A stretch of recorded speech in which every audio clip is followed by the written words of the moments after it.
बढ़ते हैं आगे।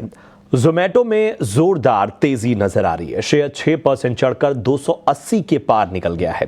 तेजी की आखिर वजह क्या है, ये बताने के लिए जुड़ चुके हैं मेरे सहयोगी शरद दुबे। जी शरद, बताएं। जी बिल्कुल, जोमेटो जो है फोकस में रहने वाला, और यहाँ पे जो है स्टॉक याद रखिएगा आप सेंसेक्स में एंटर करने वाला है, और ये एंट्री जो है 23 दिसंबर को होगी। यहाँ पे ये JSW स्टील को रिप्लेस करेंगे, और वायदे बाज़ार में भी ये स्टॉक आने वाली है 29 नवंबर से।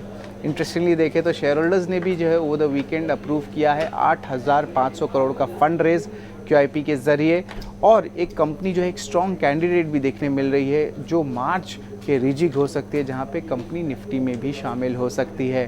तो इतने सारे बड़े इंडिसेस में अगर कंपनी जाएगी तो इनफ्लोज भी बढ़ेगी, म्यूचुअल फंड्स में भी जो फ्लोज देखने मिलेगी। और अगर इसकी स्टॉक ट्रैकिंग की बात करें, इसकी जर्नी कैसी रही है, तो IPO प्राइस से लगभग स्टॉक 4 गुना बढ़ चुका है। वही अगर हम बात करें जो 2022 के लोस पे चली गई थी, वहाँ से लेके अभी तक स्टॉक 7 गुना बढ़ चुका है। इस साल भी स्टॉक की जर्नी की बात करें तो लगभग 150% का ग्रोथ आया है। और आगे जाते हुए अगर हम बात करें जो ट्रिगर्स है, उस पे जो है ऑफकोर्स बहुत सारे डिलीवरी फीस, कन्वीनियंस फीस, उनकी फूड डिलीवरी बिजनेस को लेके जो है बढ़े जा रही है। यानी कि इकोनॉमिक जो होती है यूनिट इकोनॉमिक्स, उसमें इंप्रूवमेंट देखने मिल रहा है। लेकिन क्विक कॉमर्स सबसे बड़ा चीज़ है, यहाँ पे कंपटीशन ज़रूर आ रहा है, लेकिन याद रखिए इनका जो मार्केट शेयर है ब्लिंकिट का सबसे हाईएस्ट पे है।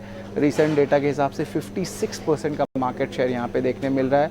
और कंपनी भी फंड रेज कर रही है कि अपनी क्विक कॉमर्स बिजनेस पे जो है ज़्यादा डिप्लॉय करे, डार्क स्टोर्स बढ़ाए। तो ये अहम ट्रिगर्स जो है जोमेटो के लिए देखने मिल रहे हैं। लेकिन ब्रोकरेजेस क्या कह रहे हैं, ये भी बहुत इंपॉर्टेंट है।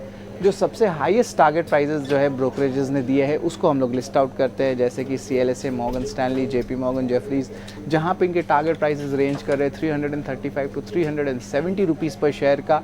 और इनका जो स्टांस भी है ओवरवेट या बाई रेटिंग का स्टांस देखने मिल रहा है। तो ये जो है बुलिश नज़रिया ब्रोकिंग हाउसेस का भी देखने मिल रहा है। और ओवरऑल जो है इंडिसेस के इंक्लूजन के कारण भी जो है जोमेटो में नज़र लगी है।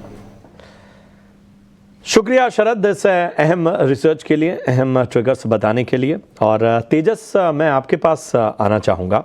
अगर हम जोमेटो की बात करें, आज की तो तेज़ी है, लेकिन पिछले दिनों में देखें तो 30 अक्टूबर 31 अक्टूबर के आसपास ये 240-41 के भाव पे था, और वहाँ से जो है वो थोड़े बहुत हिचकोले खाते हुए इस वोलेटाइल मार्केट में अब 280 के स्तर पर पहुँच गया है। बताइए क्या रणनीति रखी जाए? किसी को फ्रेश खरीदारी करनी है, उनके लिए भी किसी ने निचले स्तरों पर बाइंग की है, तो उनके लिए क्या रणनीति होगी?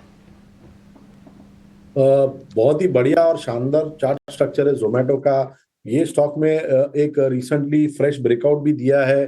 इसका जो स्विंग हाई था करीबन 265 के ऊपर, और मुझे लग रहा है आज के गैप अप ओपनिंग के बाद भी मुझे लग रहा है ये स्टॉक आने वाले दिनों में आउट परफॉर्मेंस दिखाएगा। किसकी अगर पोजीशन है या किसी को भी फ्रेश पोजीशन बनानी है तो बाय ऑन डिप्स की रणनीति रखनी चाहिए। पोजिशनल स्टॉप लॉस इसमें रहेगा 260 का। मुझे लग रहा है आने वाले 15 से 20 दिन या तो 1 महीने के टाइम होराइजन से हम इमीडिएट बेसिस पे 300 का लक्ष्य देख सकते हैं, पहला लक्ष्य रहेगा। और अगर 300 का लक्ष्य सरपास होता है तो मुझे लग रहा है कि ये स्टॉक में 320 के लक्ष्य भी आ सकते हैं। तो कोई भी अगर डिप आती है तो उसमें बाय करना चाहिए विद स्टॉप लॉस बिलो 260, और दूसरा लक्ष्य रहेगा 320 का। राइट राजेश, इसी